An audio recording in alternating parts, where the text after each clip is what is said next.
Review, un séjour avec les Autobots. Un Deluxe Class Bumblebee, version Dark of the Moon. Donc, on a une Camaro SS, plus exactement. Puisque on a le logo qui indique ici un SS, Camaro SS, tout simplement. Ensuite, nous avons le logo Autobot que j'ai ajouté par système d'autocollant. C'est très petit, hein. De l'autre côté, pareil. Voilà, donc j'ai ajouté un petit peu plus de finition sur le mode véhicule et le mode robot aussi, hein, comme vous verrez tout à l'heure après la transformation. Parce que ça faisait un petit peu vide quand même, hein, ça faisait trop jouet, ça faisait pas très professionnel. Et ensuite, nous avons la surface de l'aileron que j'ai repeint en jaune. Voilà, parce que c'était l'aileron était tout noir. Et je trouve d'ailleurs que son aileron est stylé, ça lui va beaucoup mieux. Ça lui va beaucoup bien, je trouve. Enfin, ça lui va très bien, je veux dire. Et puis nous avons les rétroviseurs que j'ai repassés au marqueur noir. Alors ici, principalement, il y avait des pare-soleil qui servaient un petit peu à rien en fait. Et en fait, on pouvait pas fermer la porte avec la vitre. Car oui, effectivement, les portes ont la possibilité de s'ouvrir, mais surtout à l'état de transformation. Hein. En principe, nous avons un petit gadget qui permet de faire baisser la vitre comme ceci. C'est stylé, hein? Mais bon, je préfère représenter Bumblebee avec une fenêtre avec la vitre fermée. Ça fait moins moche dans son mode véhicule. Donc on a ici la Camaro vue de face. Voilà ce que ça donne. Donc c'est plutôt chouette. Hein.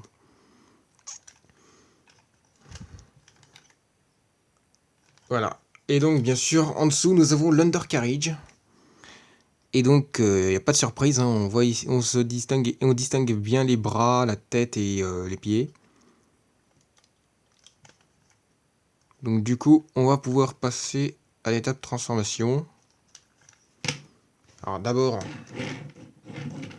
il roule très bien, hein, y a pas de problème.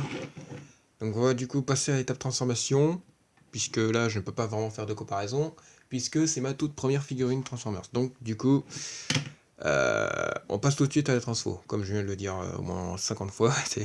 Alors, on ouvre pour commencer les portes. Donc ça c'est la première étape. On a ensuite les roues contre les portes, deuxième étape. Je dis ça pour vraiment bien mémoriser combien d'étapes il se transforme. Ensuite, on a le toit qui sert de backpack.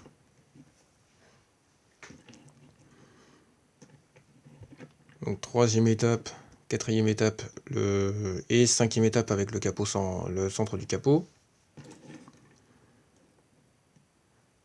Ensuite, étape 6, je crois.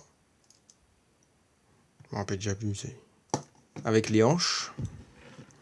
Ensuite, étape 7 avec le torse. Donc voilà, on a le chest. Donc on soulève les calandres et ça. Ensuite, alors on va peut-être remonter un peu la caméra pour mieux voir. Ensuite, nous avons les bras qu'on décale vers les côtés. Donc là, étape 8 ou 9, je ne me rappelle déjà plus. Bon, je pense que je vais abandonner le compte des étapes. Hein. Ça sert à rien. Donc, on a ensuite comment dire, le chest qu'on resserre de partout. Hein. Ensuite, nous avons les hanches qu'on replie avec les 4 pivots là. Enfin, il y a 2 de chaque en gros. Quoi. C'est ça que je veux dire. Ensuite, on sépare ce qui va servir de jambe. On ramène la calandre arrière vers le haut pour qu'il serve de cuisse. On déploie le pied et la cheville. Et on met les jambes droits. Hop. On fait pareil de l'autre côté. Et comme ça, nous avons les jambes de fait. Donc, on a déjà bientôt fini. Avec le backpack qu'on ramène dans le creux du dos. Ensuite, nous avons les bras qu'on met correctement. Et on déploie ainsi la main qu'on ouvre un peu au niveau du pouce. Hop. Voilà. Et ensuite, on ramène les portes un peu vers l'arrière. Et donc, nous avons Bumblebee en mode robot. Et il est pas mal. Il est pas mal du tout. Hein. Il fait un peu penser au Bumblebee du film Dark of the Moon originalement. Et ouais, c'est pas mal. Hein. Il est pas mal. Alors, on retrouve effectivement les détails du film avec le torse ici, les espèces de barres jaunes. Et les genouillères en pointe.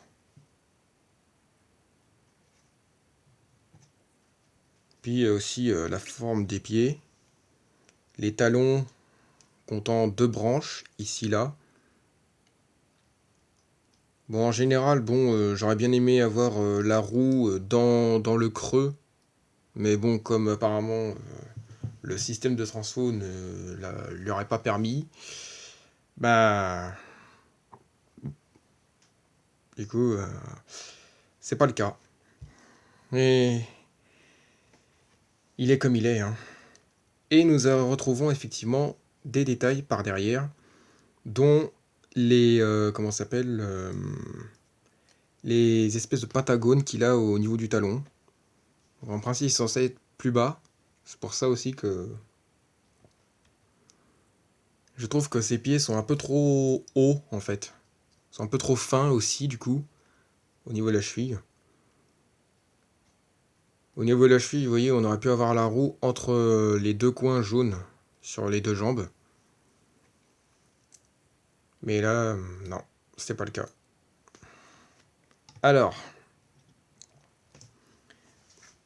au niveau des articulations, on a la tête. Voilà, donc bien articulable. Il peut pas vraiment regarder en haut.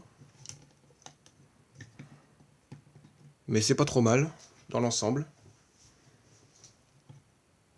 On a ensuite le coude. Et bien sûr, l'épaule. Voilà. La hanche, enfin le bassin plutôt. Et puis la hanche, comme ça. JCVD. Ensuite, on a le genou. Voilà, pas de problème, ça fonctionne bien. Et bien sûr, la cheville.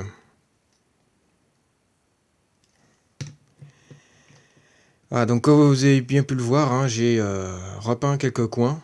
Voilà, donc j'ai commencé par les jambes en fait, et ainsi que le dos du crâne. Alors qu'on va peut-être, voilà, à partir d'ici. C'était juste bleu transparent comme la vitre. Mais voilà, c'était des espèces de petites perles pour faire un espèce de light au niveau des yeux. Mais l'effet ne marche pas trop bien, je trouve. Enfin, moi, je trouve que l'effet ne marche pas très bien. Mais en tout cas, c'est pour ça aussi que j'ai repeint ces yeux bleus là, en fait. Voilà, comme vous pouvez le voir ici.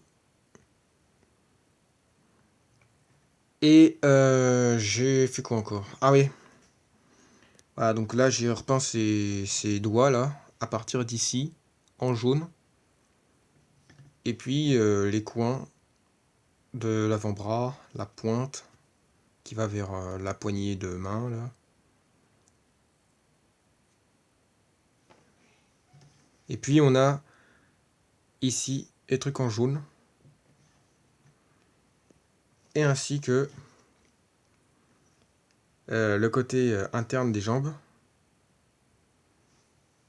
Voilà, donc j'ai repeint en gris foncé et ce coin-là en silver pour ne pas que ça fasse trop vide, étant donné que c'était tout jaune autrefois, avant la customisation. Et puis j'ai repeint la pointe du pied, et ainsi que le pied total. Voilà, donc là j'ai laissé ça en jaune. Voilà. Bon ben du coup c'est tout ce que j'ai bien pu faire. Ah oui, tiens, et j'ai aussi ajouté du gris à ce moment-là. Parce que fallait bien que ça ait de la couleur, étant donné qu'il y avait des détails. Pourquoi ne pas en profiter? Alors, donc comme je n'ai fait pas de comparaison pour l'instant, ben là je vais finir la vidéo en le remettant en mode véhicule pour vous montrer un peu ce que ça fait. Et là du coup je pourrais compter les étapes. Parce que là, il n'y aura pas de souci. Je ne serai pas perdu. Donc là, ça fait 1 en remettant les jambes ensemble.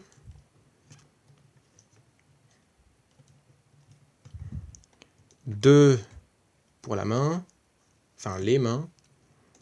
3 en retournant les avant-bras.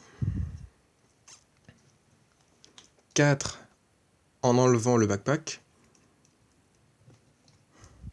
5 en déployant les hanches. 6 pour les pieds. Et puis aussi pour ce qui sert de cuisse, la calandre arrière. 7 pour le chest qu'on rabaisse. Et qu'on reforme bien sûr. Voilà. Alors, 8 pour remettre les bras sous la Camaro. 7. Non, n'importe quoi. Qu'est-ce que je raconte? C'est pas 7. J'en suis à combien là? Je ne sais même plus. Enfin, ça savais déjà plus. Ensuite, on remet les hanches. Voilà. Les roues. Le capot. Le toit qu'on déploie. Qu'on ramène vers l'avant là. Et ainsi. Bon bah je compterai en revoyant ma vidéo. Hein. Et puis je vous redirai ça prochainement. Voilà donc pour la transfo de Bumblebee en Camaro. Bien, donc c'est la fin de cette review. J'espère qu'elle vous aura plu. Bon, c'est un début pour moi, hein, donc. Et sur ce, je vous dis à la prochaine pour une prochaine vidéo, une prochaine review. N'hésitez pas à vous abonner si ce n'est pas encore fait. Sur ce, je vous redis, portez-vous bien et à la prochaine. Ciao.